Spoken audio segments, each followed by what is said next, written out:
আমার মতো না কোনো স্যার তোকে পড়াবে না, তোদেরকে না কেউ পড়াবে না আমার মতো, আমি যেভাবে তোদেরকে পড়াচ্ছি।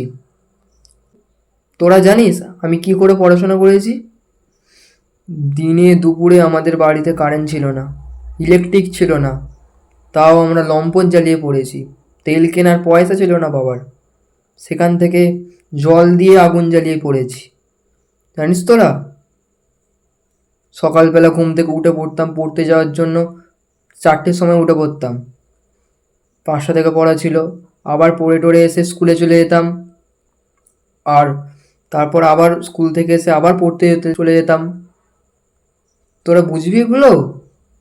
আর আমাদের সময় সাইকেল কেনারও পয়সা ছিল না, তো তোরা তো এখন গাড়ি করে যাস, আমরা তখন হেঁটে হেঁটে যেতাম।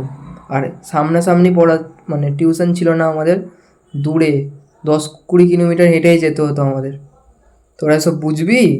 তোরা এখন স্কুলে যাস গাড়ি করে, স্কুল থেকে আসিস গাড়ি করে, আর আমার মতো তোদেরকে কেউ এত ভালো করে পড়াবে না, তোরা এসব বুঝবি না। যদি একটু মন দিয়ে পড়তিস আজ আমার মতো হতিস। তোরা তো বুঝবি না, বুঝবি না তোরা, বড় হ, ঠিক বুঝবি।